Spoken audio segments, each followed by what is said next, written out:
dans les destins de notre pays. Que ce soit la communauté internationale, que ce soit tous ceux qui savent nous aider, que ce soit nos politiciens, nous sentons leurs limites. Alléluia. Mais le Saint-Esprit peut opérer. Et nous voulons que cette année, que lui opère. Que l'Église compte sur le Saint-Esprit pour le destin de notre pays. Alléluia. Voilà pourquoi nous voulons prier. Tout le monde se lève. Et je vais inviter les hommes de Dieu, nos anciens, nos pasteurs, qu'ils touchent ce drapeau, qu'ils viennent autour de ce drapeau. Nous prions pour dédier notre pays au Saint-Esprit.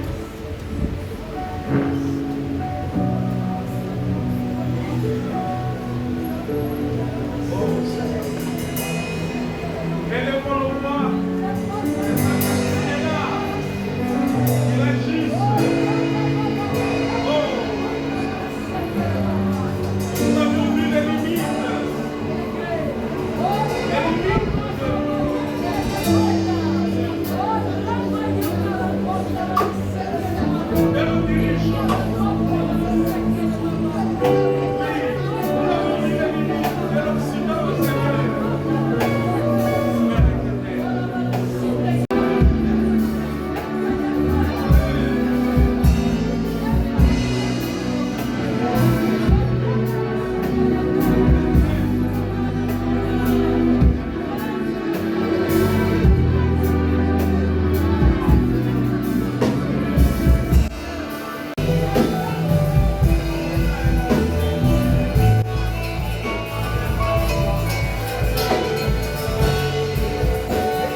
Notre désir est que l'Église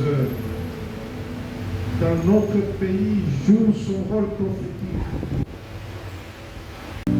Pour que l'Église puisse prophétiser. Pour que l'Église puisse dire des choses. Afin que tout s'arrange selon toi. Afin que ta volonté soit vécue. Seigneur, soutiens ton Église en général. Éloigne-nous des hérésies, des tralala inutiles dans nos églises. Au Congo, que l'Église soit un instrument entre tes mains. Un instrument pour soutenir les autorités. Prier pour les autorités. Les accompagner, Seigneur. Que l'Église, Seigneur, joue un rôle, Seigneur, qui aidera le pays à se redresser rapidement.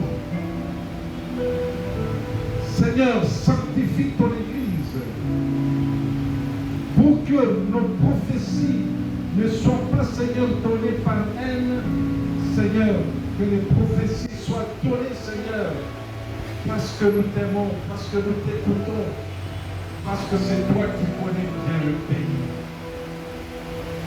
Prépare l'Église, Seigneur, à des prières efficaces.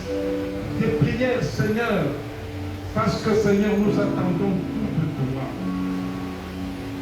Nous attendons tout de toi, Seigneur. L'avenir de ce pays est entre tes mains.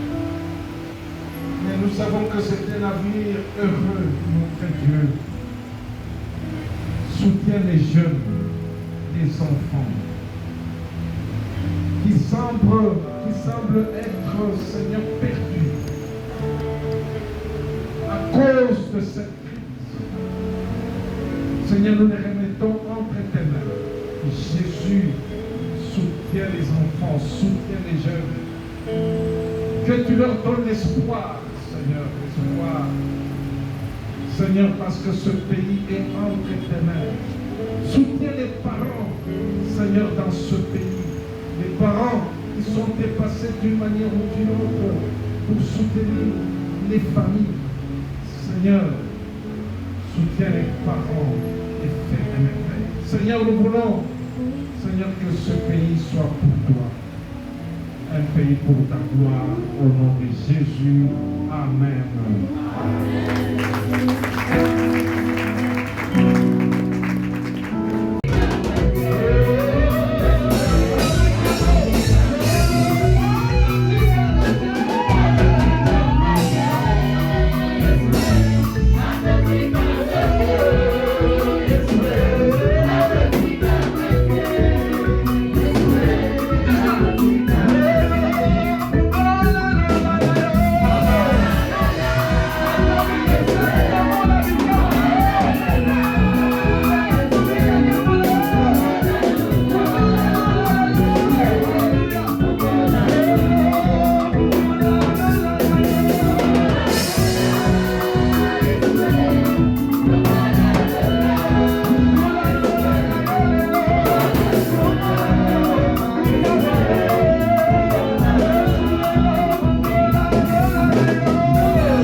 Dieu, nous voulons contempler les merveilles de ta gloire, Seigneur. Que le Saint-Esprit soit en action. Au nom de Jésus. Amen.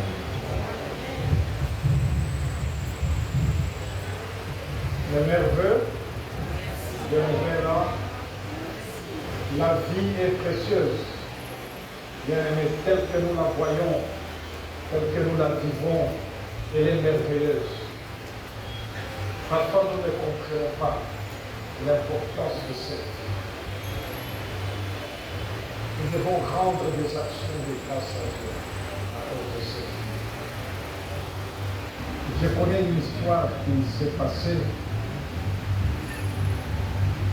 C'est qu'un papa très vieux, un vieillard,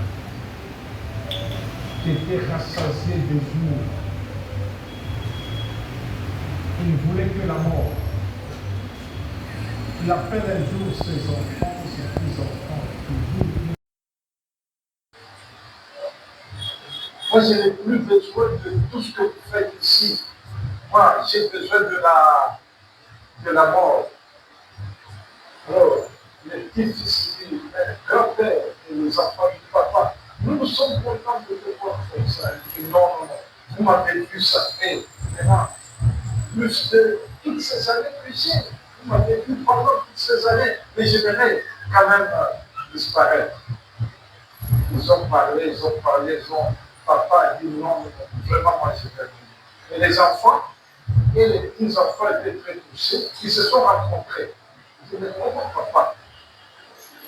Pourquoi grand-père nous a appelés pour nous dire tout ça? Ils ont dit bon, que nous soyons prêts pour qu'il meure. Parce qu'il est fatigué de la vie.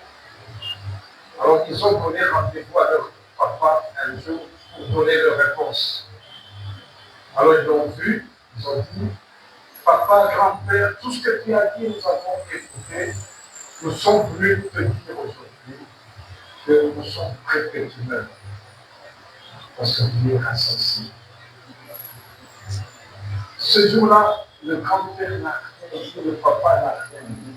Ils sont partis, ils ont vu son attitude a changé envers tout le monde. Tout le monde. On a dit, ça quoi? Alors, tout le monde après, papa appelle un pasteur et dit, j'ai l'impression que les enfants, les petits-enfants sont des sorciers.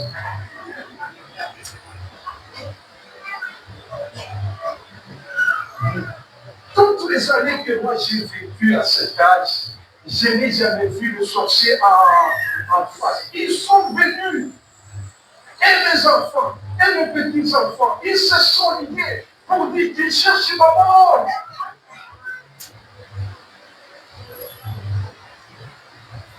Pasteur, délivre-moi de ces enfants. Moi, je les fais grandir, ils ont eu des enfants. Moi, je n'ai pas mis au monde des sorciers. J'ai mis au monde des enfants qui aient des petits-enfants pour me protéger malheur. Papa, le grand gestion. Mes chers frères, la vie est très importante. Personne ne cherche la mort ici. Personne. Autour de la mort, les gens ont fait même des hérésies, des prières de chercher la mort. Je connais même des églises ici à Kinshasa. Quand vous venez prier, il faut toujours avoir l'argent pour chasser l'esprit des morts. Et le panier d'esprit des morts, on met ce panier à la porte de sortie. Quand vous priez, vous allez donner tout. Il faut garder un peu d'argent pour laisser dans l'offrande, pour laisser l'esprit des morts à l'église pour ne pas partir. Et les gens, quand ils viennent à l'église, ils font tout, ils disent, je donne même. Il ne faut pas que je rate. Quelqu'un peut ne pas donner l'argent de tout ça, offrande, de construction, mais pour esprit de mort, cet argent ne manque jamais. Ne manque jamais. Ne manque jamais. La vie. La vie. Bien aimé, cette vie, nous la devons à Dieu. Quand nous venons Dans les dates comme ça, le premier, vraiment, il faut qu'on soit dans la joie parce que nous vivons. Amen. Nous avons vu beaucoup de scènes. Tous les gens ont dit, on va enterrer quelqu'un de la famille. Ils disent non, moi, il fallait que moi je meure avant toi. C'est souvent cette peur qu'on écoute. Maintenant qu'on arrive à la mort, si les gens veulent pleurer, c'est pour ça que moi je n'ai même pas compris. Quand quelqu'un pleure, on laisse. S'il va tomber dans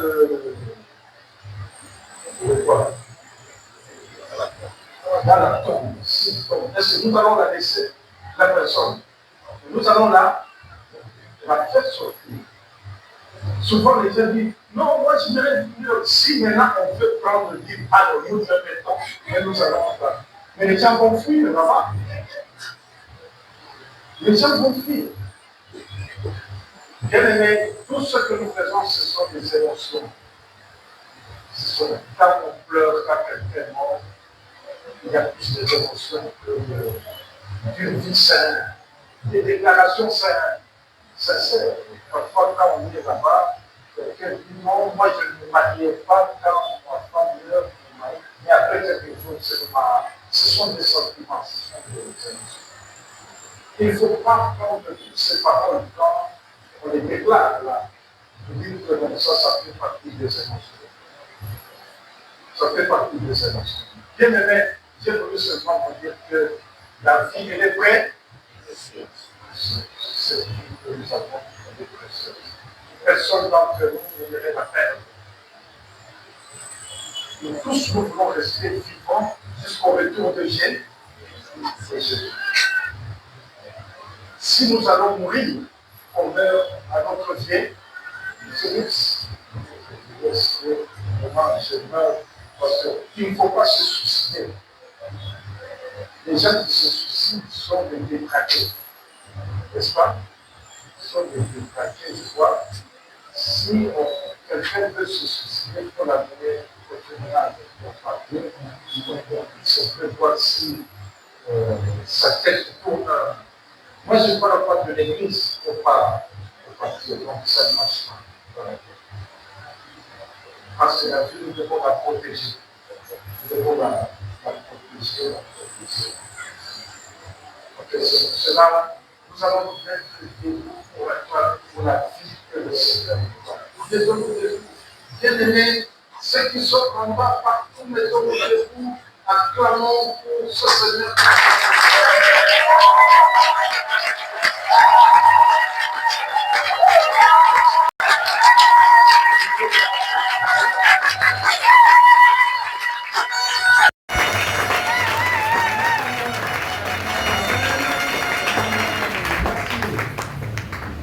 Quand vous allez rentrer à vos enfants avec vos parents, si les parents ne trouvent pas, qu'ils te trouvent en train de c'est la folie, non, papa, c'est la vie que j'ai. La vie que j'ai, si tu as des enfants, retrouve les enfants et parents de lycée pour la vie. La vie, c'est plus que tout ce que nous avons des amis, tout ça. C'est secondaire. J'ai mangé, je ne peux pas manger, j'ai des amis, je n'ai pas des amis, on m'a injurié, on ne m'aime pas. C'est secondaire. Nous pouvons même les laisser. Moi, j'ai dit, j'ai un problème, je ne sais pas si je laisse. Je laisse. Je ne m'en pas. Ceux qui veulent s'occuper de toutes choses, ils tombent dans l'air. Voilà. Attention. Et beaucoup de maladies, des maux de tête qui ne se terminent pas parce que tu veux vraiment la vie est plus que tous les problèmes que nous avons. Je n'ai pas mangé, je n'ai pas mangé. C'est fini. On m'a injurié. Ça porte quoi de ma vie? C'est un problème. Il y a des gens quand on fait comme ça, ils ne dorment pas. Moi, si on me dit quelque chose, je ne dors pas. Mais les gens, oui, la vie est plus que ce là. c'est pour te dire, c'est pour te dire. La vie, elle est précieuse. Elle est la garder. Amen. Voilà, ça c'est le conseil du pasteur. Vraiment, j'aimerais que nous comprenions la vie de cette façon. Nous allons lire la Bible. Nous allons lire la Bible dans Matthieu chapitre 3, verset 1 au verset 17. Pour ceux qui ont acheté leur lecteur, s'il vous plaît, le texte du jour. Dans ce pas le lecteur de la Bible, c'est le texte qui me servira à partager avec vous quelques vérités dans la Bible.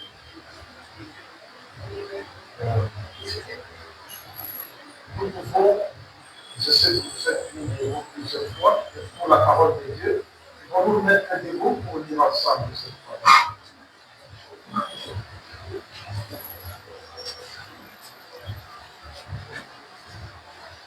On va faire ceci. Je vais lire avec quelques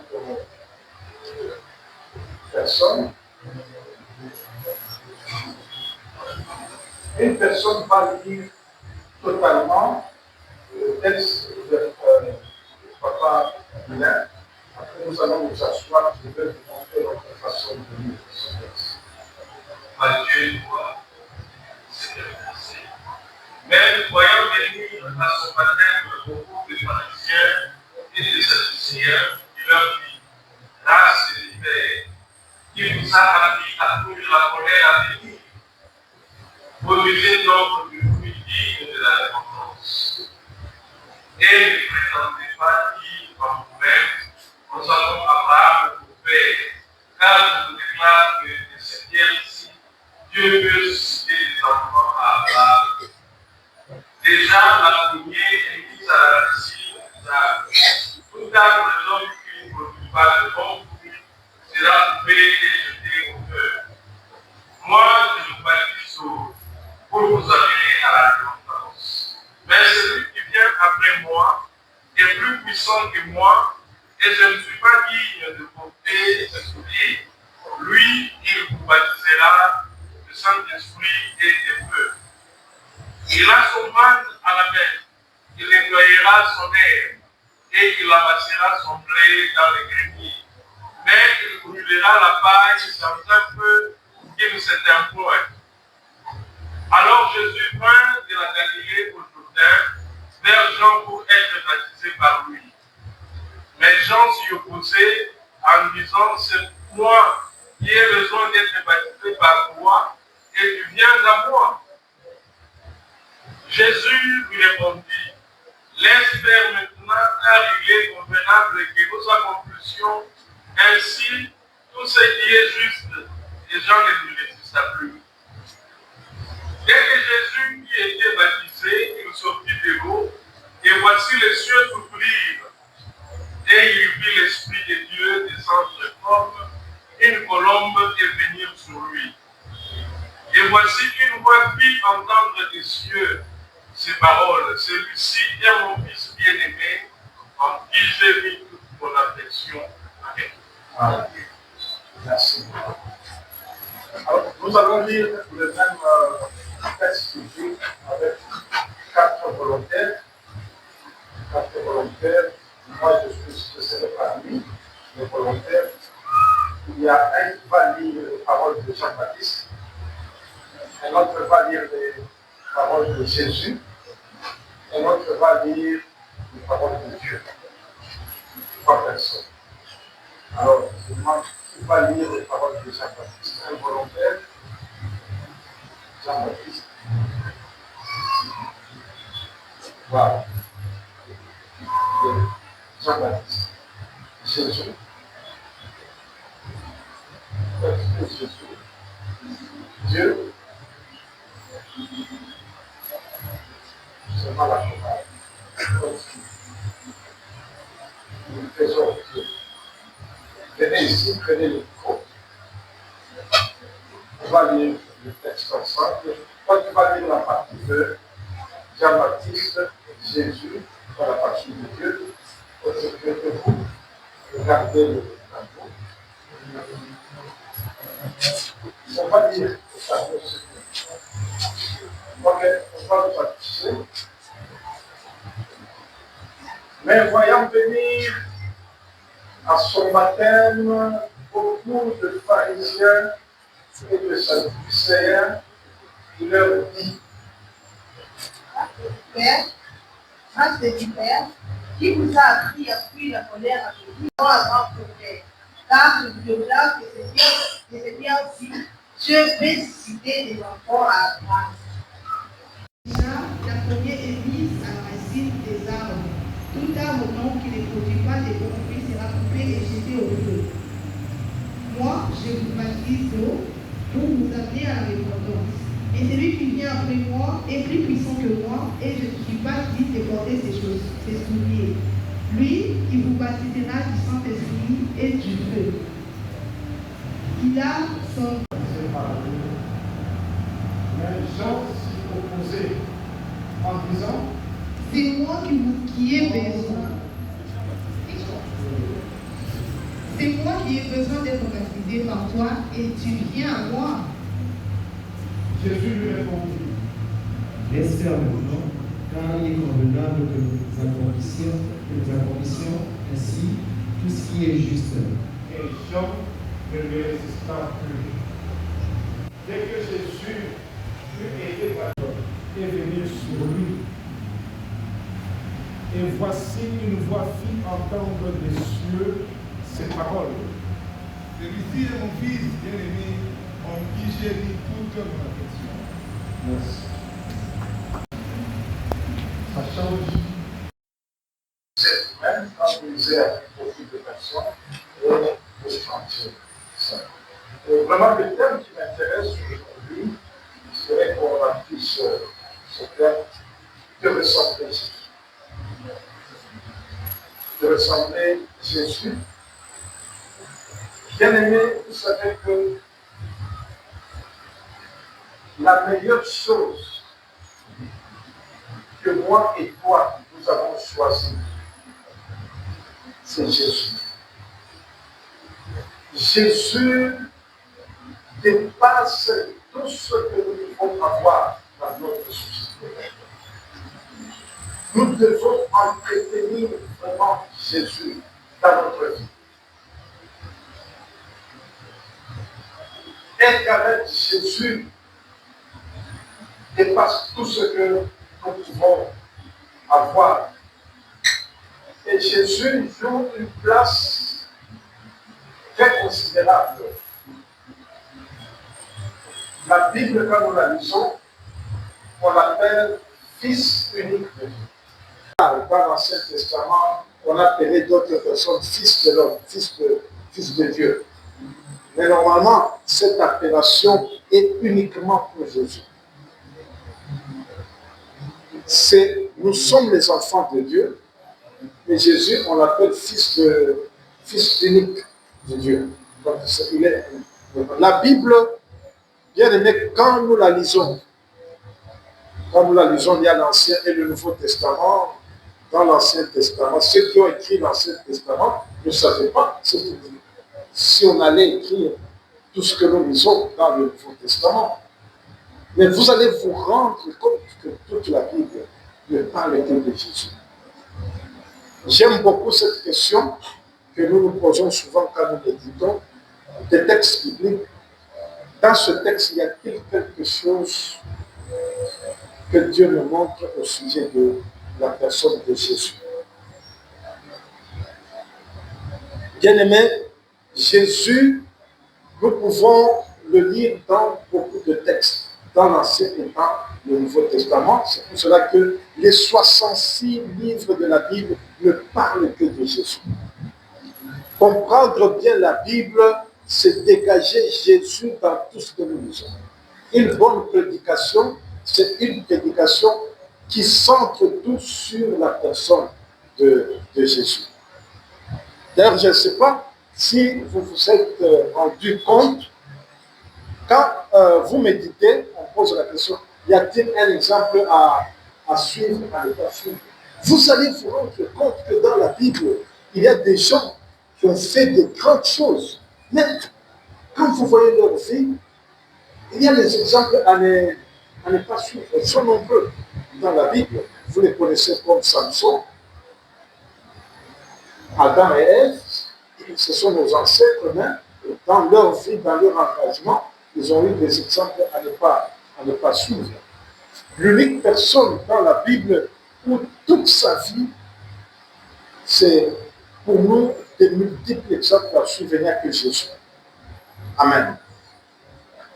Mais la Bible nous dit que lui n'a pas commis de péché. Les gens que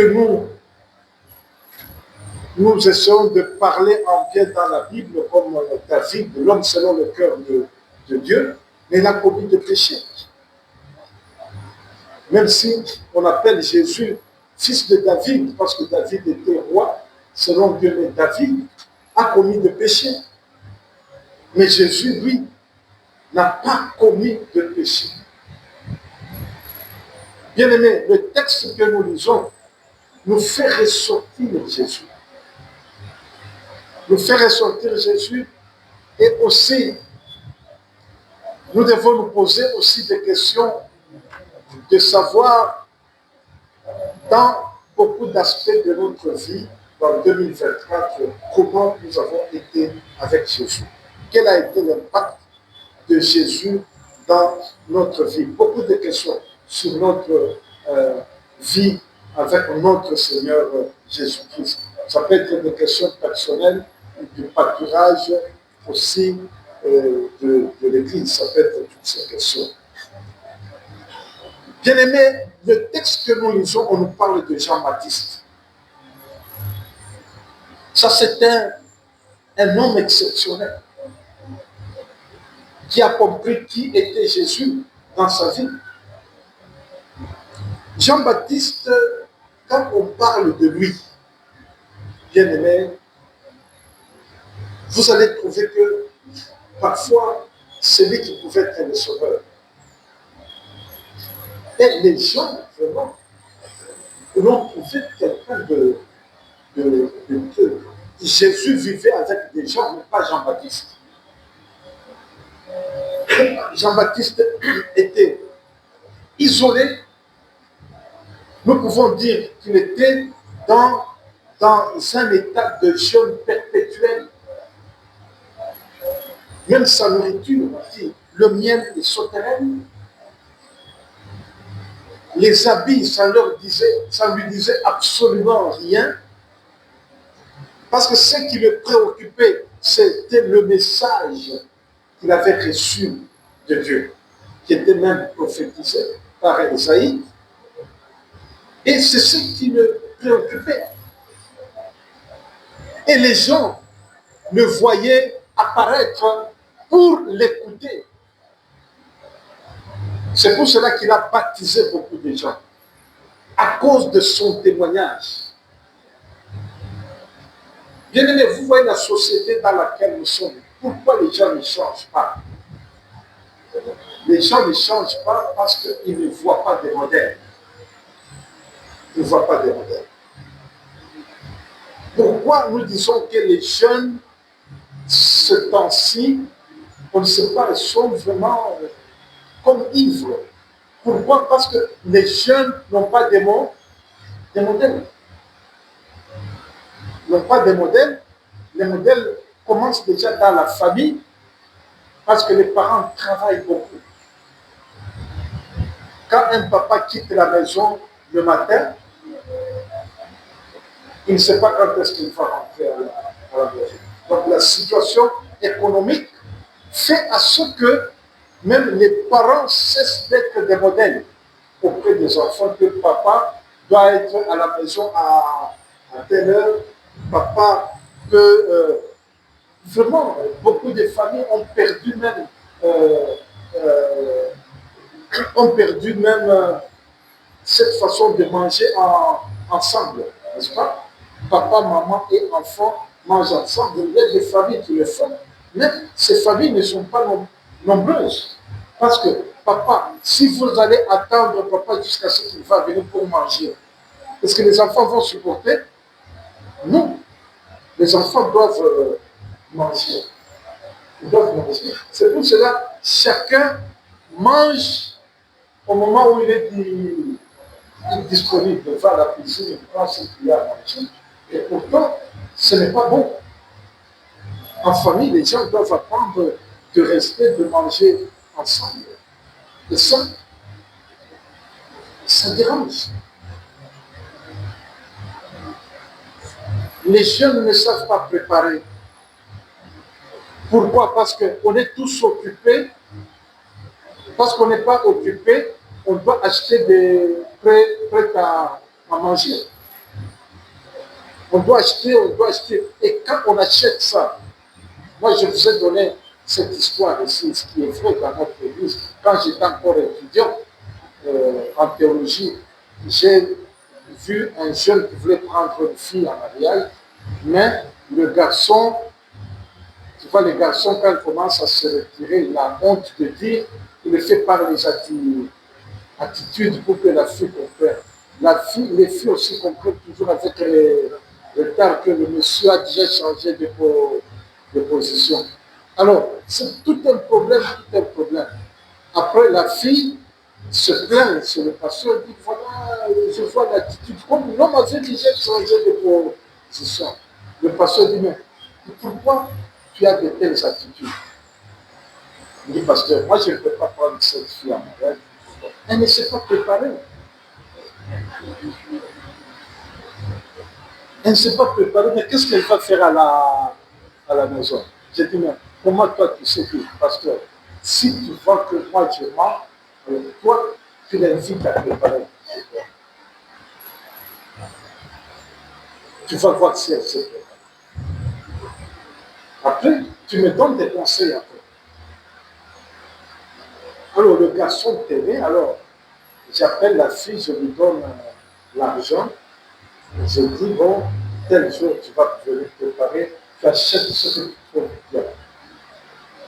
Il lui a prévu, la fille n'est pas venue.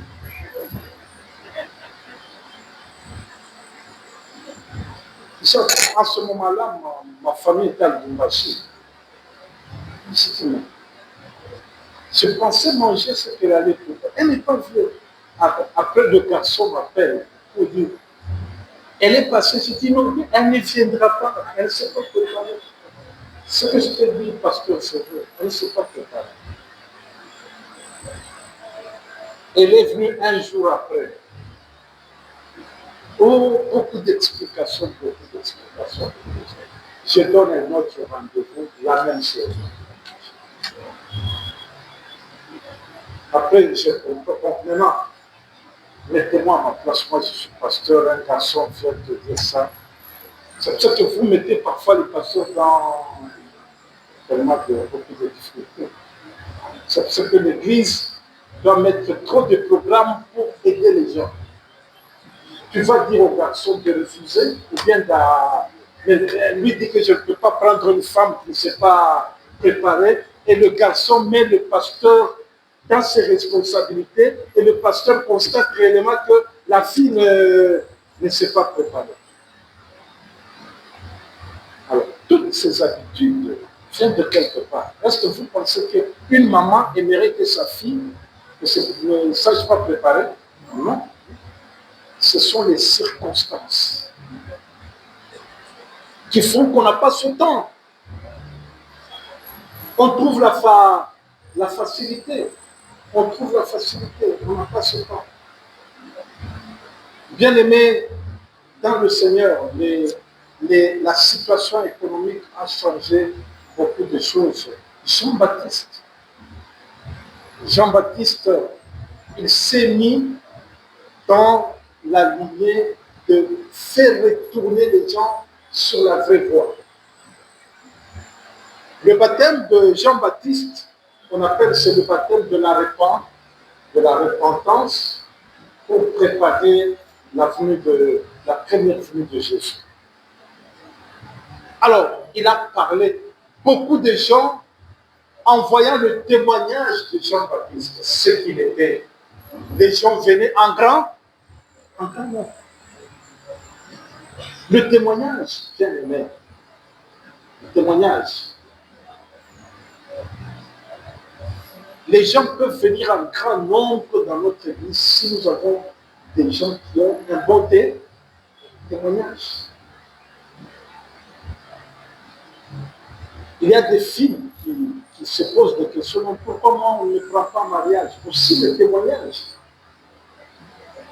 Les garçons aussi, pourquoi les filles ne m'aiment plus l'acceptent? Aussi le témoignage.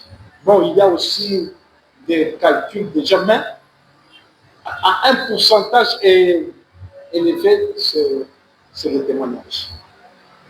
Le témoignage. Jean-Baptiste a attiré beaucoup de gens à cause de son témoignage. Il n'était pas confondu dans tout ce que les gens faisaient. On ne pouvait pas le trouver. Dans tout ce que les gens faisaient, lui, il était seul son engagement. Et quand il annonçait le message, les gens venaient se faire baptiser. Les soldats, différentes catégories de la société, ils venaient suivre Jean-Baptiste pour le baptême. Il a baptisé des gens et il était très dur. Il restait sur sa façon d'être. Et il voyait aussi que les gens commençaient à venir pour se faire baptiser par formalité. Par formalité. Dans ce texte, il les appelle race de vipères. Race de vipères, cela veut dire quoi? La descendance de Satan. La descendance de Satan.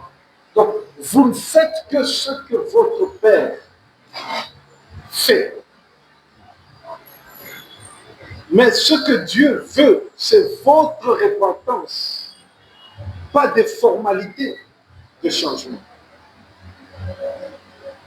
Voilà, ça c'est Jean-Baptiste, avec un tel message. Et les gens venaient, et ils trouvaient que c'est un monsieur extraordinaire, un serviteur extraordinaire. Et les gens se sont baptisés, se sont baptisés. Bien-aimé, notre société a besoin de gens comme ça.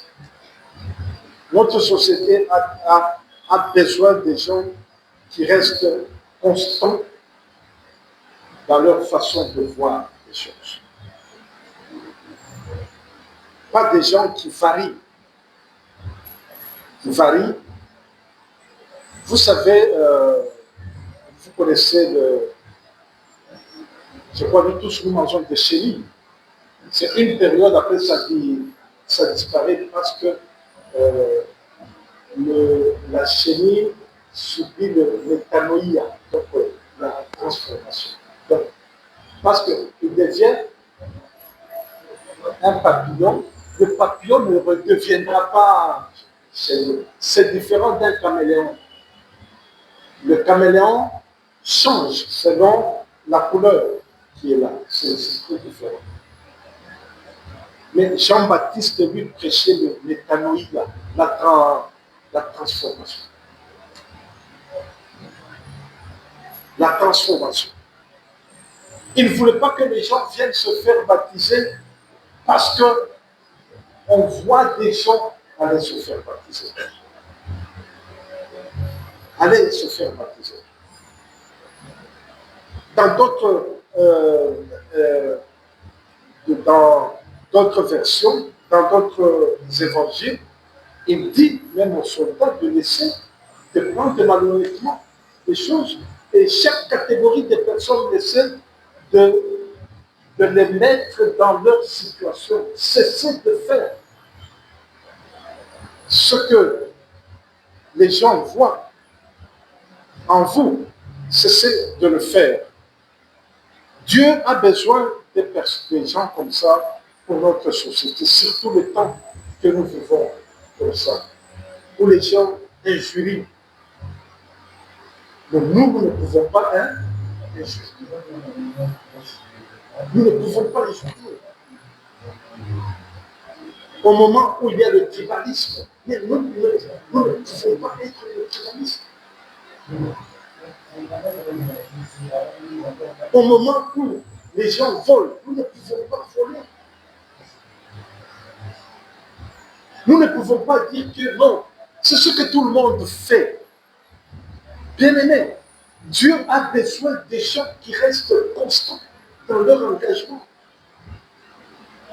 Qui restent constants dans leur engagement. Oui, dans notre pays, quand nous parlons de la corruption, nous voyons toujours les cas. Parfois, nous faisons ça aussi à notre niveau,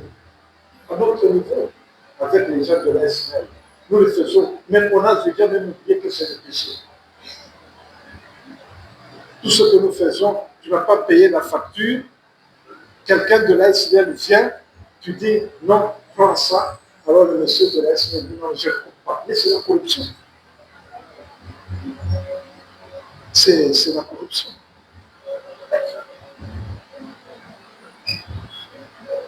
Tout ce que nous faisons, bien aimés, parfois nous sommes embrouillés. Mais quand nous sommes constants, Dieu va nous aider. Parfois, je me dis souvent la corruption, je la vis aussi de ma manière. Je la vis de ma manière. Mais quand je suis constant, Dieu m'aide à s'éloigner petit à petit. Bien aimé, il faut voir, pour comprendre la corruption, il faut aller dans d'autres pays.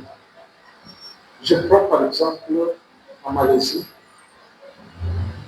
En Malaisie, quand tu es dans un hôtel, tu vois les travailleurs qui viennent, les filles de chambre qui viennent. Quand tu es content de son travail, tu lui donnes l'argent, c'est la corruption. Si elle va dire, on vient t'arrêter et tu lui as donné l'argent. Et pourtant, ici, chez nous, ça se fait faire. Moi, même à la banque, quand nous allons à la banque, moi, je me donne souvent quand je suis à la banque. On est à un guichet là, et on est en train de toucher l'argent. Je vois quelqu'un, on lui paie l'argent, il compte dans son argent, il donne à. Mais ça, ce n'est pas correct. Ce n'est pas correct. Et moi, souvent, les gens qui font ça, vous m'excusez, c'est plus les fonctionnaires. D'abord, ils sont mal payés. Un jour, j'ai posé un fonctionnaire, il dit, bon, c'est ça, la.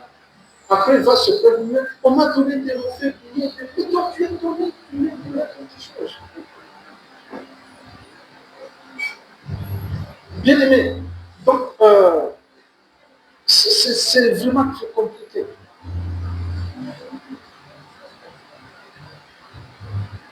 Moi, j'ai voulu donner un jour de lecteur dans une banque. Je suis allé, j'ai dit, est-ce que je suis allé jusque chez le gérant. Je lui ai demandé, est-ce que je vais donner un lecteur, est-ce que ça ne marche pas avec le projet.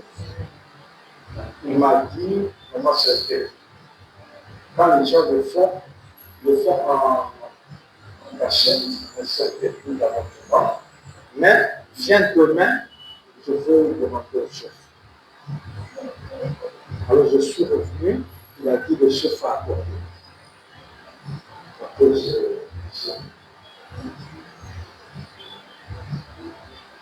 Bien aimé, notre société a besoin de gens comme Jean-Baptiste. Comme Jean-Baptiste. Et vous allez dire que non, tu vas mourir. Mais Jean-Baptiste est mort à cause de son engagement et rester correct. Il est mort pour ça. Il est mort pour ça. Bien aimé, nous sommes appelés vraiment à mener cette vie avec constance dans beaucoup d'aspects de notre vie. Et c'est ce que Jean-Baptiste a été. Maintenant, ce même Jean-Baptiste, il voit Jésus venir. Jésus vient pour se faire baptiser. Bien, Jean-Baptiste refuse. J'aimerais qu'on mette les versets là. Jean-Baptiste a refusé. Retournez le texte. Non, peux aller. Avance. Ok. Donc c'est Jésus qui dit d'abord. Mais Jean s'y opposait en disant, c'est moi qui ai besoin d'être baptisé par toi et tu viens à moi. Bien aimé, un leader comme Jean-Baptiste, qui avait toute sa popularité, Jésus était moins connu. Jésus était moins connu ce temps-là. C'est Jean-Baptiste qui était connu. C'est lui qui attirait la popularité des gens. Il voit Jésus venir. Mais il pouvait le faire baptiser. Mais il dit, c'est moi qui ai besoin d'être baptisé par toi et tu viens. Quelle humilité! Quelle humilité! Bien-aimé dans le Seigneur, je ne sais pas comment on forge l'humilité dans la vie d'une personne. Comment on forge l'humilité dans la vie d'une personne. Quand il y a des gens qui sont hypocrites, hein, quand ils voient quelqu'un qui est là, il se comporte comme humble. Et si la personne, moi j'ai eu des problèmes comme ça avec, je vois mes enfants peut-être connaissent ce problème que j'ai eu avec un de mes cousins qui vivait chez moi, celui qui était plus âgé que tous mes enfants. Il vivait chez moi, on était bien, il était très poli. Très très poli. Un jour, j'étais malade. Je suis parti du bureau. Avant, je prends le taxi. Et je prends le taxi. Lui aussi est monté, ne savait pas que moi je suis devant. Il a mis mal à l'aise les gens qui étaient dans le bus. Et ce qu'il disait, je ne pouvais pas relier avec la vie de ce que nous vivons à la maison. Jusqu'à ce que quand le bus s'est arrêté, j'ai eu comme des vertiges, je ne pouvais pas sortir du bus. Lui, il est sorti sans savoir que moi j'étais dans le bus. Je suis rentré à la maison, mon épouse m'a vu très calme là, parce que je ne me sens pas bien, je suis venu me reposer. J'étais malade, mais avec cette histoire, ça demandait encore autre chose à moi. Voir un enfant qui vit chez moi avec ce comportement. Alors je suis arrivé, nous sommes restés là. Après, il est venu, il est parti.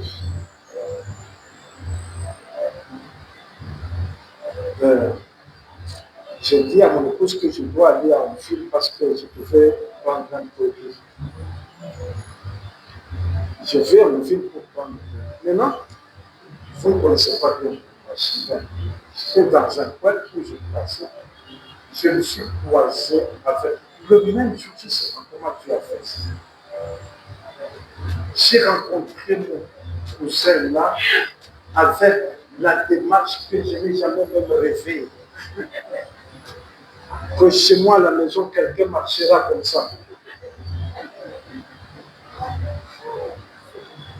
Alors, avec la démarche, après, nous nous sommes croisés comme ça, il m'a vu et moi je l'ai vu.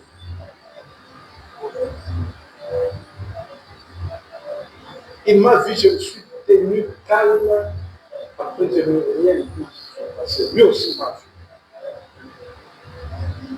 Après, le soir, je l'ai rencontré à la maison. Je manquais quoi dire, j'ai dit, je risque de faire des scandales, vaut mieux que je reste calme. Alors, il voit que je ne le reproche pas, je ne dis rien. Pour la première fois, il me dit, grand frère, je veux parler avec toi. Ça va? On s'assied. Il me dit, quand on s'est rencontrés en ville, il pensait que j'allais le reprocher, mais je n'ai pas reproché. Mais j'ai dit à mon épouse, je lui ai posé, à quel moment j'ai dit à mon épouse, parce que mon épouse, je suis déplacé de l'époque pour lui. Donc, je pense à quel moment que j'ai dit à mon épouse. Alors, il s'est aperçu que je l'avais. Maintenant, mon épouse dit, c'était quoi? Alors, je lui ai dit, tu m'as vraiment déçu. Tu m'as vraiment déçu.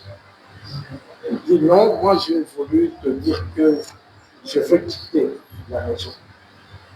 Je veux quitter la maison, je veux rester chez la tante. Parce que ici, c'est comme si je suis dans un cas. Je suis dans un cachot. Je ne suis pas libre. J'ai dit, tu ne pars pas chez la tante, tu restes ici. Si tu pars d'ici, tu ne reviendras pas. Tu restes avec la tante. Tu choisis les deux. Il dit, moi j'ai choisi de rester avec la tante. Donc des amis, va chez la tante. La tante m'appelle, je lui dis, comme tu l'acceptes, c'est mon frère, le sang est toujours le sang, hein. Il restera toujours mon frère. Mais je ne le verrai plus chez moi. Il reste ici. Alors il est resté, c'est la tante. Voyez, ce que j'ai voulu. Maintenant, il a grandi. Il a grandi. Un jour, il m'a appelé quand je suis ici à Kinshasa, près des amis. Il m'a appelé, il dit, oh, j'ai dit, où est-ce que tu as trouvé mon numéro?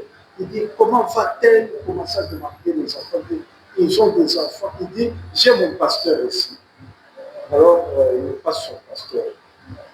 Il dit, en présence du pasteur, il dit, voilà, si je souffre aujourd'hui, c'est parce que j'étais hypocrite. Je n'ai pas eu même mon diplôme. On m'a mis dans toutes les conditions pour étudier, mais moi j'étais. Il disait, il a appelé son pasteur, c'est comme s'il voulait demander pardon. J'ai dit, non, je te pardonne, mais tu as passé le temps, maintenant tu n'auras pas ton diplôme. Tu n'auras pas ton diplôme. Voilà l'hypocrisie. Nous avons beaucoup d'hypocrisie. C'est pour cela que je dis, moi ici à l'église toujours, les enfants qui donnent des noms aux parents, moi je n'accepte pas. Si vous tolérez ça, vous êtes en train de forger l'hypocrisie des enfants. Du moins, tu es un papa qui se comporte comme un cow-boy, qui veut compter sur. Il y a des papas qui aiment ça. Qui aiment que les papas m'appellent Rambo. Ils disent, bon, mes enfants m'appellent Rambo. Mais ça, ce n'est pas un papa responsable. Comment toi, un papa, tu peux aller même dire aux gens, vous savez, moi, mes enfants m'appellent, quand j'arrive à la maison, ils m'appellent Rambo. Tu te vois même avec ton épouse, tu commences à rire. Rambo. Non, il faut l'hypocrisie dans la famille. Bien aimé, c'est ce qui détruit notre société. C'est ce qui détruit notre société. Donc, Jean-Baptiste n'était pas hypocrite. Jean-Baptiste vivait l'humilité. La vraie humilité.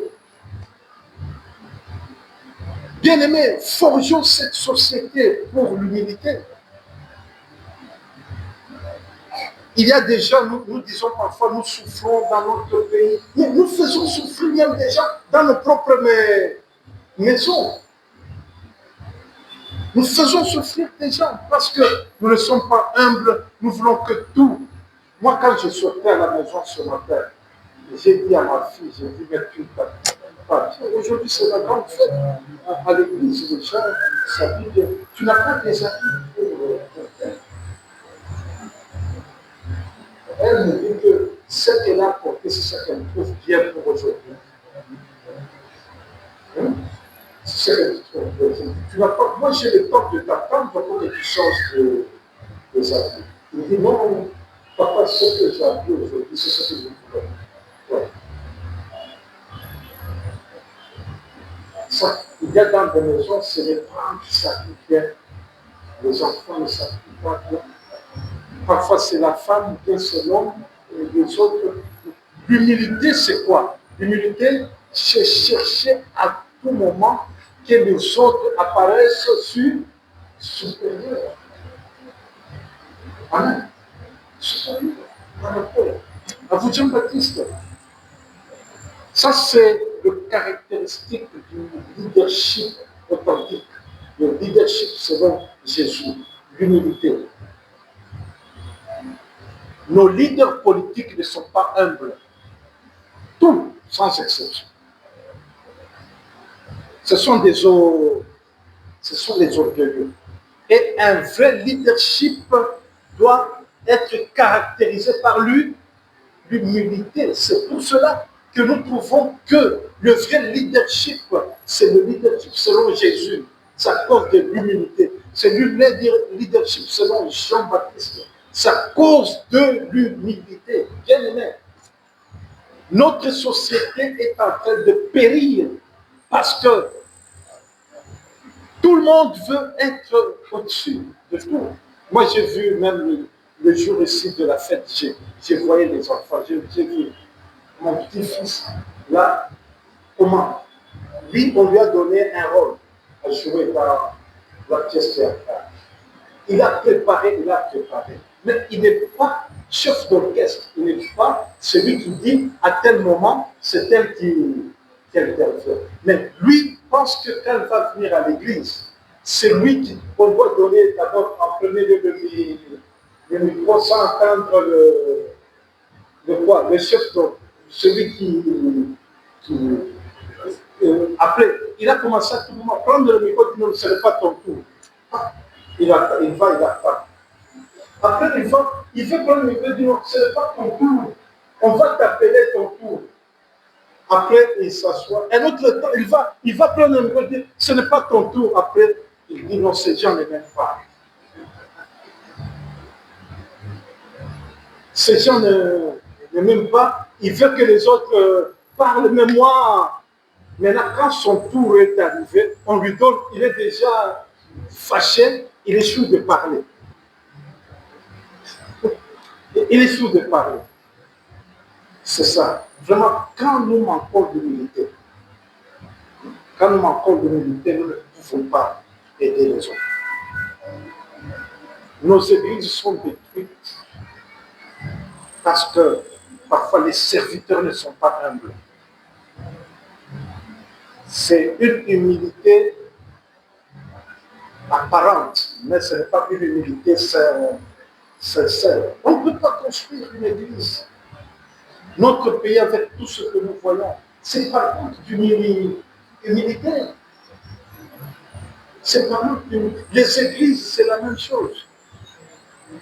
Les gens forment les églises c'est le pasteur qui doit être la personne qui s'habille bien.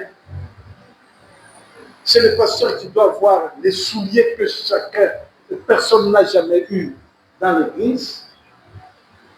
Quand le pasteur voit que quelqu'un a une voiture qui le dépasse, il ne dort plus à la maison parce que les nerfs commencent à être tendus, parce qu'il y a quelqu'un qui a acheté un véhicule qui le dépasse. Alors, avec ça, manque d'humilité, alors vous allez faire une église qu'on appelle homocentrique.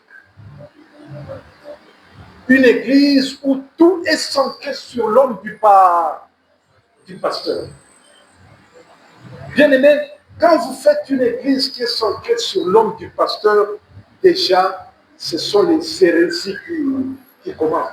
Tout ce que vous allez dire, il faut que ça soit lié avec ce que le pasteur veut. Ça soit lié avec ce que le pasteur veut.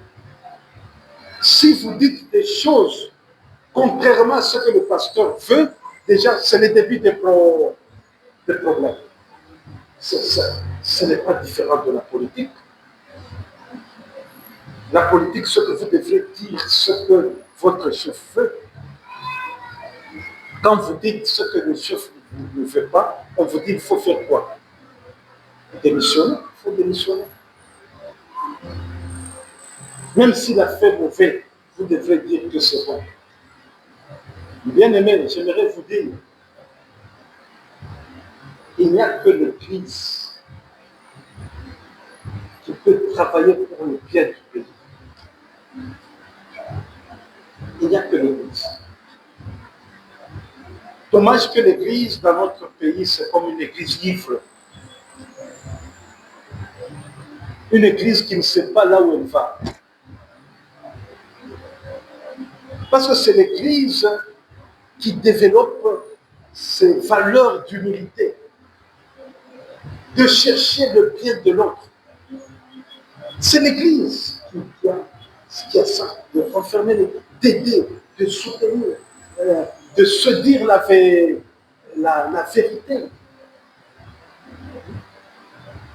De se dire la vérité. Moi, je me pose la question, nous pouvons avoir des gens qui sont dans les partis politiques, mais moi, je me pose toujours la question, comment vous réussissez à vivre? Moi, je ne saurais pas vivre avec quelqu'un, il m'impose de dire ce qu'il fait. Je sais que ce n'est pas vrai. Je ne saurais pas. Je ne saurais pas. Je ne saurais pas. C'est pour cela que vous vous posez des questions. Pourquoi les pasteurs dans notre pays, une fois, quand ils commencent la politique, ils changent. C'est parce qu'ils sortent de ce leadership authentique qui a comme soubassement l'humilité. C'est difficile de réussir. Moi, je pense que l'Église peut prendre son schéma et ce schéma qui peut sauver beaucoup de familles et beaucoup de gens. C'est l'Église à cause de l'humilité. Parce que tu ne peux pas accepter de manger à la maison quand ton voisin ne mange pas. Tu ne peux pas accepter. Tu dois partager avec lui. Tu dois savoir partager avec tout le monde. Jean-Baptiste de l'humilité. Ce n'est pas moi qui dois te baptiser. Malgré ce qu'il était, sa popularité, il dit non, ce n'est pas moi qui dois te baptiser. Bien-aimé dans le Seigneur, qui mérite mieux, ce n'est pas moi, c'est le prochain. Celui qui mérite mieux, c'est le prochain. J'ai soif, mais je dois considérer, l'humilité me dit que celui qui a plus soif, c'est qui? C'est le prochain.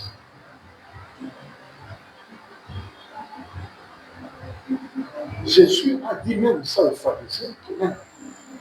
Vous voulez enlever la paille qui est dans l'œil de l'autre. Enlève d'abord la poutre qui est dans ton œil. Humilie-toi. D'abord, reconnais ce que tu es pour changer. Nous ne pouvons pas vouloir changer des choses si nous ne sommes pas humbles, si nous ne reconnaissons pas ce que nous sommes nous-mêmes. Ça, c'est vraiment une caractéristique à garder dans notre vie et cela nous aidera. Si nous avons été embrouillés, vraiment restons dans les valeurs chrétiennes. Voilà Jésus, le Fils de Dieu. Il n'a pas écouté tout ce que Jean-Baptiste a dit, mais il se laisse faire. Parce que Jésus, bien aimé, ce qui est formidable dans la vie de Jésus, c'est faire la volonté de son Père. Faire la volonté de son Père. D'ailleurs, il a dit quelque part que ma nourriture, c'est faire la volonté de mon Père. Ma nourriture, cela veut dire que je me sens rassasié, je me sens à l'aise quand je fais la volonté de mon Père. Je vais me faire baptiser. Voilà, Jésus va se faire baptiser par Jean-Baptiste. Il va se faire baptiser. Les gens voient Jésus se faire baptiser. faire la volonté de Dieu. Bien-aimés, notre Église, votre Église, notre Église cherche toujours à nous apprendre comment faire la volonté de Dieu. Aimer Dieu, faire sa volonté à tout moment. Faire la volonté de Dieu à tout moment. Même quand les choses semblent être difficiles. Bien-aimés, il y a parfois, nous passons dans des voies qui ne sont pas bonnes. Parfois dans les voies qui sont bonnes. Ce n'est pas un problème. Mais au moment où tu prends conscience, fais la volonté de Dieu. Fais la volonté de Dieu. Tu peux vivre des situations non voulues qui t'amènent dans le mal, ne te décourage pas. Relève-toi et fais la volonté de Dieu, comme Jésus a discuté avec Jean-Baptiste. Au finish, il dit, oui, baptise-moi. Parce que ce qui est plus important, c'est faire la volonté de Dieu. C'est faire la volonté de Dieu. Bien-aimés, ça doit nous préoccuper plus, faire cette volonté de Dieu. Si je rate aujourd'hui de faire la volonté de Dieu, il faut que je me rattrape demain. Ne faisons pas ce que nous voulons, mais cherchons à faire ce que Dieu veut. C'est pour cela que nous avons la Bible chaque jour, c'est pour cela que nous avons la méditation chaque jour, c'est pour cela que nous avons la prière chaque jour. Tout ça, c'est pour que nous fassions la volonté de Dieu. Il y a des gens qui font tout ça. Ils lisent la Bible, ils prient, mais leur vie ne change pas. Nous les appelons les religieux. Un religieux, c'est quelqu'un, tu vois, je peux dire par exemple, les musulmans sont des religieux. Ils suivent tout ce que ils suivent, mais leur vie c'est bizarre. C'est bizarre. Mais à l'église, on a aussi des gens comme ça. Moi, je discutais avec quelqu'un qui me parlait d'un pasteur là, qui dit, ne vous en faites pas Dieu. Faites ça, brutalisez ces gens. Mais Jésus est mort pour toi. Quand nous faisons le mal, il va nous pardonner. Faites ça, moi je vous autorise.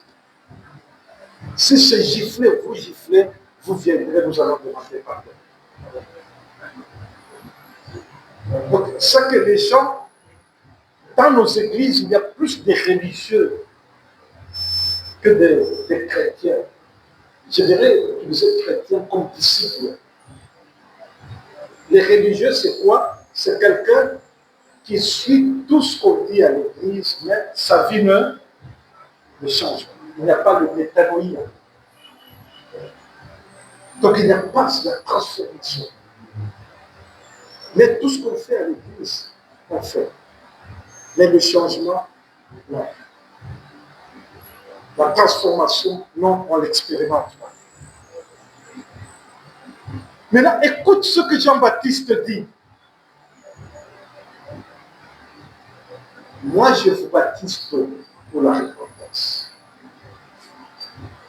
Mais lui, Jésus, il vient, c'est lui qui vous baptisera de l'esprit et du feu. Jésus vient avec une autre façon de voir les choses. Le baptême du Saint-Esprit et du feu. J'aimerais vous dire, regarde ceux qui pensent que le baptême du feu, c'est toujours le baptême du seulement. Le baptème du feu, c'est le jugement. Nous serons jugés. Nous serons jugés. Moi, je voudrais plus parler. Le jugement, ça va venir. Nous attendons la deuxième venue de Jésus. Et il faut savoir que le jugement viendra. L'enfer existe, bien aimé. Pour les religieux, pour les gens qui ne vivent pas le métanoïa, la transformation, leur place, c'est là, c'est l'enfer. Bien aimé, Ne faisons pas l'Église pour que les gens aillent en enfer. Faisons l'Église pour que les gens rencontrent réellement Jésus. Rencontrent Jésus. Bien-aimé, j'aimerais poser la question. Quand tu te retrouves seul en famille, tu fais quoi? C'est là où nous voyons notre vraie nature.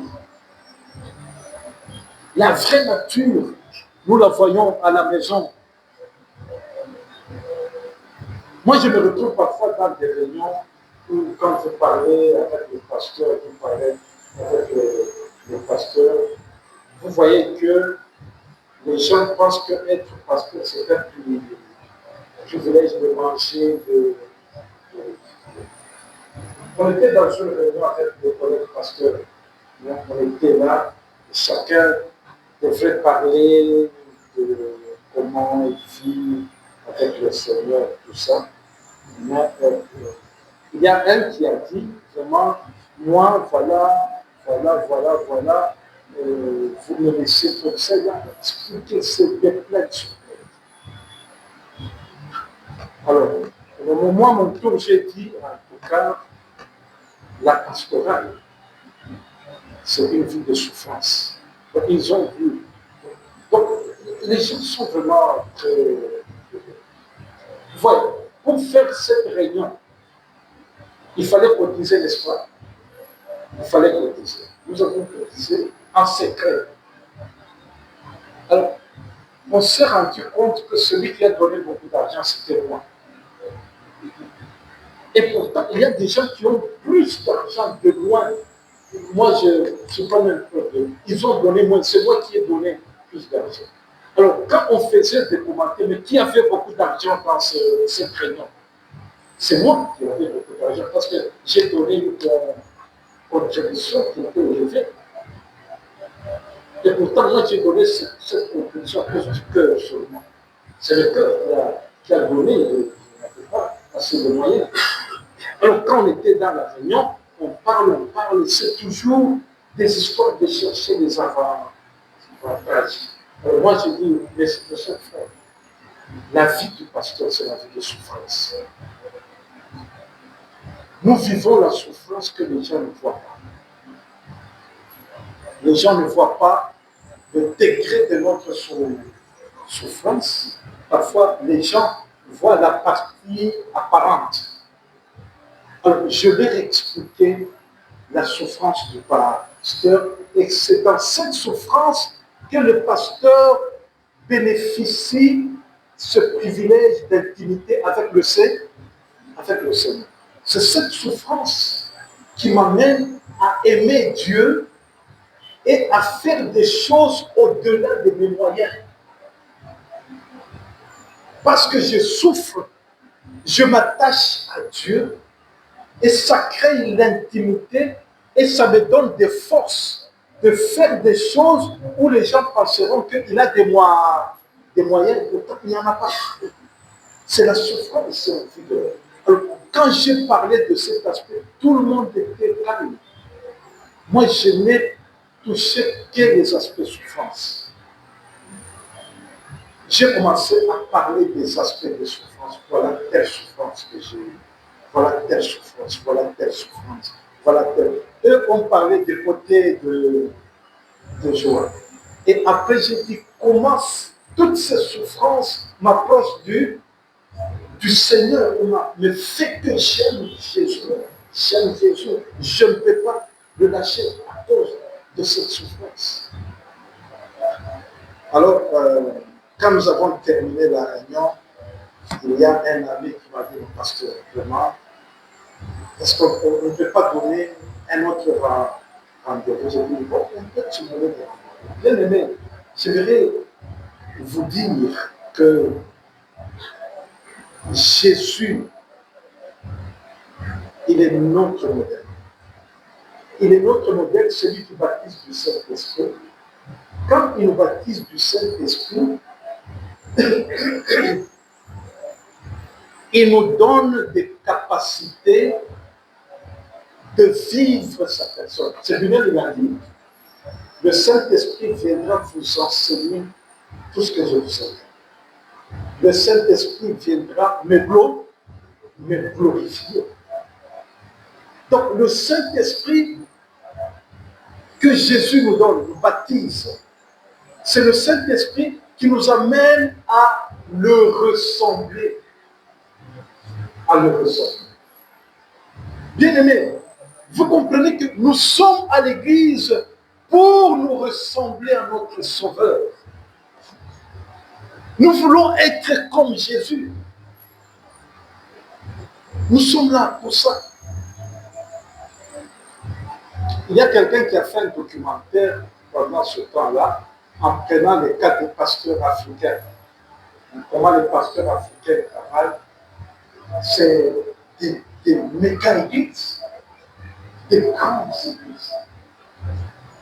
Dans ces grandes églises, là on a montré toujours des gens, c'est que c'est le pasteur qui fait, il demande aux gens d'être debout, il fait seulement la main comme ça, tout le monde tombe.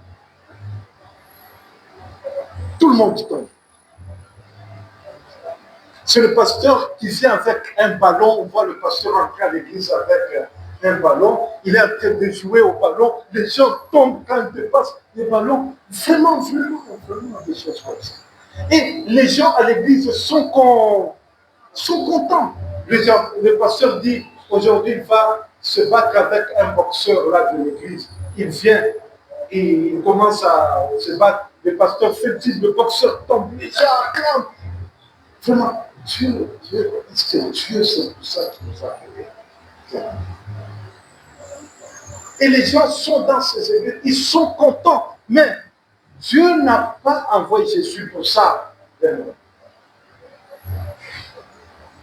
Amen. Jésus est venu nous baptiser pour que nous soyons comme lui. Nous soyons comme lui. Le Saint-Esprit est là pour nous aider à ressembler notre Sauveur. Ressembler notre Sauveur. Vivre comme notre Seigneur Jésus. Bien-aimés, souvent moi je conseille aux gens, quand nous venons à l'église, quelqu'un commence à se plaindre, moi. Si vous n'avez pas de mots pour l'aider, il faut parce que vous pouvez dire que les gens qui vont encore chose. Laissez que le Saint-Esprit fasse son travail.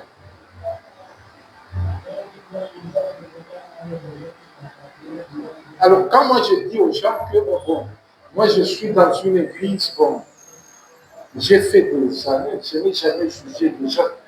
Moi c'est vrai, moi je n'ai jamais fait la choix. Si j'étais déjà jugé, il faut dire parce que c'est faux ce que tu dis. Quand je dis moi je n'ai jamais jugé des gens. Mais comment? Il n'y a pas de problème. Il y a des problèmes. Mais comment les gens changent? Je dis, mais c'est ce que je veux voir. Comment le Saint-Esprit agit dans la vie des gens. Comment le Saint-Esprit change la vie des gens. Nous ne sommes pas venus ici comme au tribunal. Nous sommes venus ici pour que le Saint-Esprit agisse dans la vie des gens. Je ne sais pas si vous me suivez. Vous me suivez? Nous sommes venus ici pour voir. Nous sommes à la fin de l'année, on va faire des évaluations, tout ça. C'est bon, on va les faire. D'ailleurs, c'est prévu qu'on aura des retraites ce mois de janvier. Souvent, les gens viennent faire les retraites dans les évaluations pour montrer qu'ils ont bien fait, n'est-ce pas? Mais moi, j'aime plus que les gens donnent des témoignages. Est-ce que la vie des gens a changé? Est-ce que les gens ont changé? Est-ce que nous avons des témoignages des gens? Amen. Ce sont ces témoignages qui montrent que le Saint-Esprit est en action. Oui, c'est bon de respecter le programme. Mais Dieu, ce que lui cherche, c'est le changement. Le Saint-Esprit qui agit dans nos cœurs. Bien aimé, dans cette église, je connais des gens, je ne fais pas citer les noms des gens. Parfois, je le fais quand je suis en dehors de l'église, je cite leur nom. J'ai vu des gens entrer dans cette église bizarre dans la compréhension des choses, problématique. Nous avons vu comment Dieu transforme l'œuvre. Nous avons vu et nous les connaissons. Nous les connaissons. Un jour, je disais à mon épouse au téléphone, je dis, il y a un jeune de l'église qui est venu me donner un cadeau. Un jeune. Je voulais refuser parce que je me suis dit, mais me donnez moi. Parce que c'est moi qui dois te donner. C'est moi qui dois te donner. J'ai dit à mon épouse que vraiment j'ai beaucoup hésité. Au final, j'ai pris le cadeau. Mais ça me fait la joie de dire que mais cet enfant qui a grandi à l'église a compris qu'il faut donner. Ça, c'est vraiment. C'est à louer Dieu, c'est reconnaître la grandeur de Dieu. Bien aimé, nous voulons avoir des gens qui vivent le métanoïa, la transformation. Et c'est le Saint-Esprit qui fait cela dans nos cœurs, qui change nos vies. Amen. Amen. Amen. Quelqu'un m'a posé, vous savez, moi je peux, quand je quitte dimanche à l'église, vous savez que moi je peux rester dans la maison 4 jours sans sortir de la maison. Je suis toujours dans la maison, dans la parcelle, même pas sur la route. Alors quelqu'un m'a dit non, ça c'est impossible. C'est impossible. Oui, moi je peux dire, moi je quitte dimanche à l'église, je sors seulement, si j'ai pas de la voix, je quitte la maison que vendredi pour venir à l'église, sortir de la rue. Je suis toujours dans la maison. Il y a des gens qui trouvent que c'est impossible. Il y a des gens aussi qui trouvent impossible beaucoup d'aspects de la vie. Avoir une deuxième femme, avoir une copine, un copain. Il y a des gens qui trouvent que c'est impossible. Mais c'est possible par le Saint-Esprit. Parce que le Saint-Esprit, bien aimé, nous aide à être des personnes disciplinées. Le Saint-Esprit nous aide à devenir comme Jésus. Le Saint-Esprit nous aide à être ce que nous ne pouvons pas faire nous-mêmes.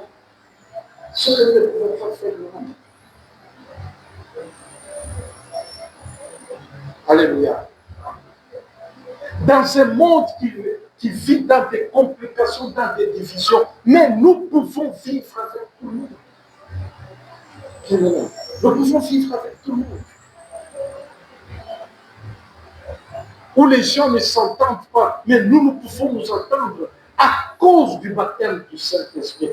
Bien aimé, le Saint-Esprit opère des miracles dans la vie. Moi, j'ai toujours aimé la Bible, elle est riche, tout ce qu'on dit dans la Bible est riche. Mais moi, j'aime, vous voyez, le Saint-Esprit, ici, nous le lisons selon chaque auteur. Quand vous lisez, par exemple, Jean vous parle du... quand est-ce que les apôtres ont eu le Saint-Esprit? Pour la première fois, c'est quand? Vous direz que c'est le jour de Pentecôte. Ça, c'est Luc. Pour Luc, c'est le jour de Pentecôte. Mais pour les gens, ce n'est pas le jour de Pentecôte. C'est quand Jésus est apparu à ses disciples après la résurrection. Parce qu'ils ne pouvaient pas aller sans laisser le Saint-Esprit. Il a soufflé sur les disciples. Pour Jean, Jésus a donné le Saint-Esprit avant de monter au ciel. C'est Jean-Baptiste, c'est Luc qui nous parle du jour de Pentecôte. Parfois dans les prédications, on essaie de prendre des choses, de dire non, ça, c'est seulement le Seigneur. Le vrai Saint-Esprit, c'est la Pentecôte. Non, essayons de comprendre tel que la Bible dit.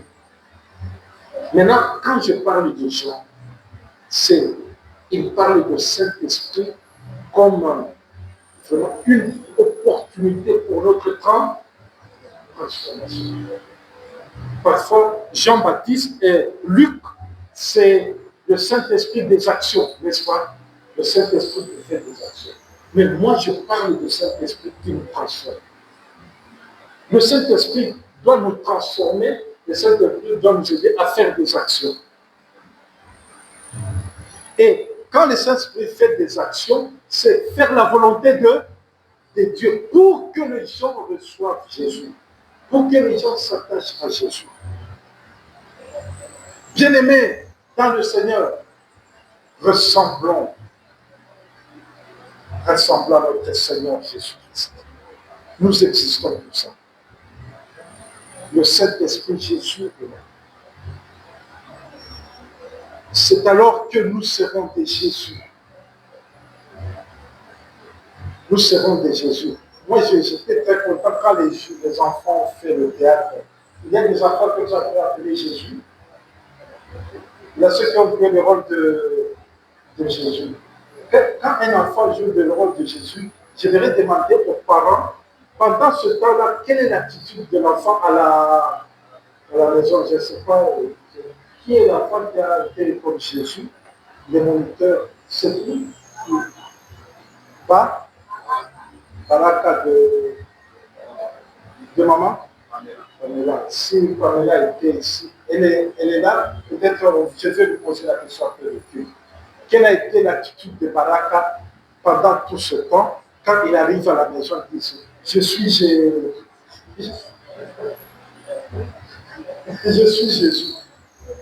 Même s'il veut pleurer, sa maman va dire, mais Jésus, tu pleures. Est-ce qu'il va continuer à pleurer? Non, il arrête à pleurer. Il dit, Jésus ne peut pas pleurer. Bien-aimé, voilà ce que Jésus fait dans notre vie. Donc le Saint-Esprit, c'est pour vivre cette plénitude de Dieu, la plénitude de Jésus dans notre vie. Nous sommes là, humbles, faisant la volonté de Dieu et en considérant les autres, prêts à se sacrifier pour les autres. Bien-aimés, est-ce que nous pouvons faire une église qui a le désir de ressembler notre Seigneur Jésus-Christ? Est-ce que nous pouvons faire une église comme ça? Oui, c'est possible par le Saint-Esprit. Par le Saint-Esprit. C'est possible par le Saint-Esprit. Ce que tu es maintenant et que les gens se plaignent de toi, ça peut changer. Acceptons-nous dans l'église telle que nous sommes. Nous attendons tous les actions du Saint-Esprit dans nos vies. Ne méprisons pas les uns, ne nous méprisons pas les uns les autres. Ne disons pas tel est comme ça, tel est fait ça. Non, ça ce n'est pas notre problème. C'est notre désir, c'est de voir qu'il y ait métanoïa dans notre église. Que Dieu fasse son travail dans l'église. Oh, tel s'habille comme ça, tel fait comme ça, tel fait comme ça. Que le Saint-Esprit fasse son travail dans l'église. Que le Saint-Esprit fasse son travail. Que nous puissions ressembler notre Seigneur. Nous allons nous comporter comme Jésus. Au moment des souffrances, nous serons comme Jésus. Au moment de joie. J'ai posé la question à une sœur de notre église, je ne sais pas si elle est là. J'ai dit, nous sommes le 31 aujourd'hui. fais-moi la liste des personnes que tu as visitées pendant l'année 2020.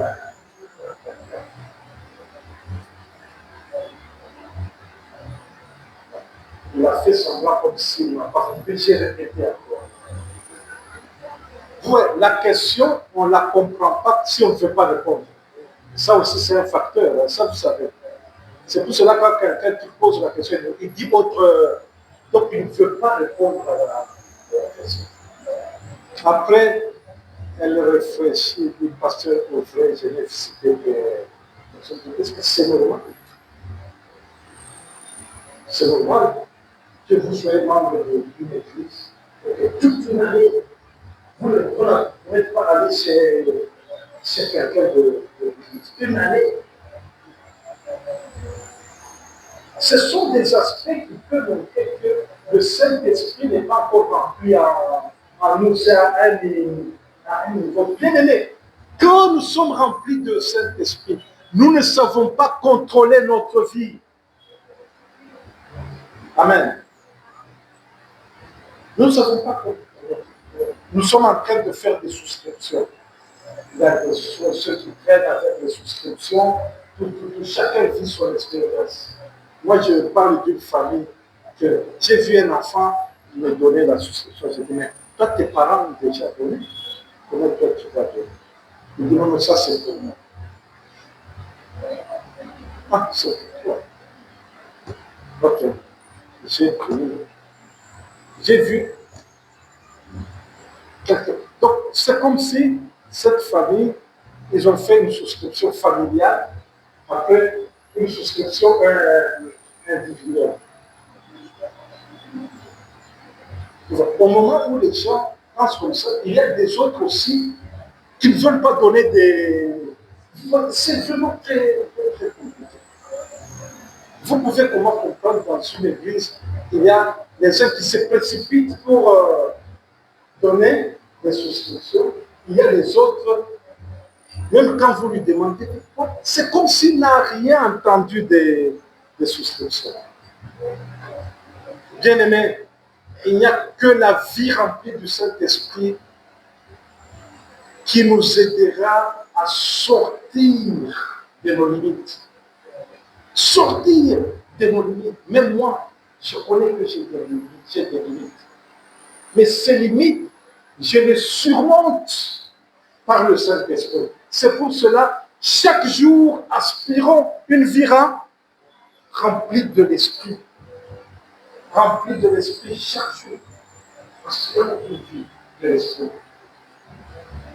J'aime même ce que je ne pouvais pas aimer. Les gens que je ne pouvais pas accepter. Je les accepte par le Saint-Esprit. Je peux donner mes moyens à cause de la vie remplie de l'Esprit. Je peux visiter les membres à cause de la vie remplie de l'Esprit. Je peux venir faire le nettoyage ici à l'église à cause de Saint-Esprit. Je peux travailler dans les toilettes à l'église, donc prêt à servir. Moi, je suis toujours touché quand Jésus dit qu'il est venu dans le monde, non pas pour être servi, mais pour servir. Je suis maintenant représentant de GATC. Voilà, je comprends pourquoi quand les gens commencent à avoir des postes comme ça, aussi commencent à avoir des problèmes. Ça, c'est vraiment, je ne sais pas, il faut beaucoup prier pour moi. Je prie aussi pour moi-même.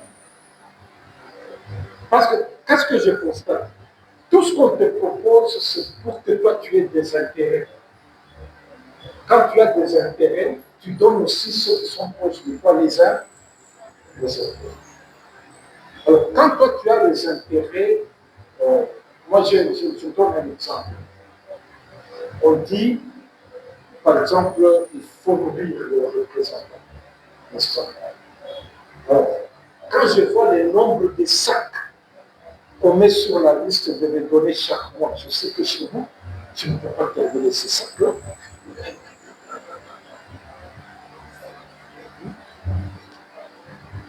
Je ne peux pas terminer.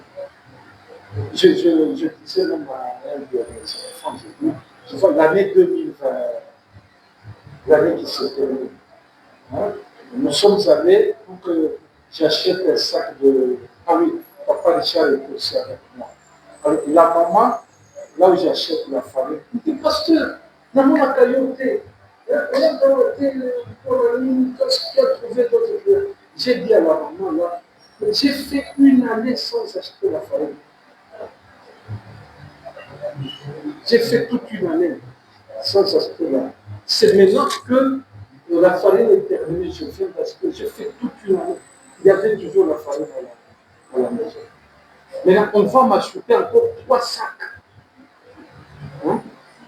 3 sacs de farine par mois.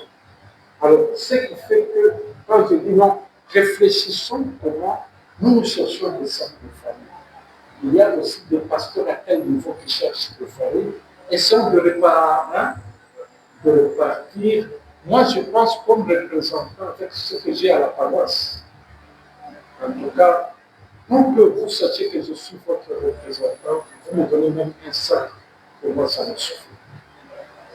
Bon, quand tu dis comme ça, un sac, celui qui me suit aura 2 sacs. Il aura 2 sacs. Il n'aura pas 2 sacs. Moi, je prends un sac. Lui doit prendre comment s'il est correct. La moitié. C'est vraiment compliqué. C'est compliqué. C'est que la plupart des gens cherchent leur propre intérêt. Les gens vous mettent dans une situation en soi. Ils ne cherchent pas ton bien. Ils cherchent leur bien. Bien aimé. Pour sortir de cette histoire-là, il faut une vie remplie du Saint-Esprit. C'est la vie remplie du Saint-Esprit qui peut nous amener dans une vie où vous voyez aussi l'intérêt de l'autre. Amen. Amen. Là, ça pose des problèmes, cette vie remplie du Saint-Esprit. Ça pose des problèmes. Moi, dans mon témoignage, c'est que quand je dis que je vais voyager, quand les gens vont dans cette église, le Seigneur, beaucoup de gens même, quand ils appellent seulement que le pasteur va voyager, bien sûr, le pasteur, moi je te donne mon billet, le billet d'avion, beaucoup de gens viennent à l'église. Alors, quand j'arrive à Lubumbashi, je dis non, j'ai déjà le billet pour m'acheter le billet. J'ai déjà en tout cas, les gens veulent gagner double. Si on m'achetait le billet, si je ne peux pas aller encore demander un billet d'avion. Donc, les gens sont habitués à une vie comme ça. Bien aimé, comment nous allons sortir dans cette vie? C'est être sincèrement rempli de l'esprit. Être rempli de l'esprit. Je parlais de moi. Ce que tu es sûr de vivre, c'est possible. Tu peux changer. Tu peux changer. Tu peux changer en expérimentant la vie remplie du Saint-Esprit. Donc c'est Jésus qui vit. Quand je parle moi du Saint-Esprit, je ne parle pas du Saint-Esprit de faire tomber les gens.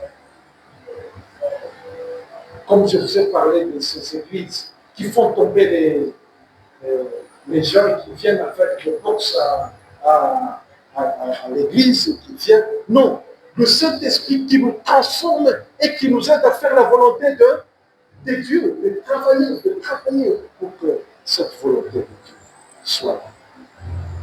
Bien aimé, voilà ce que j'ai voulu partager avec vous.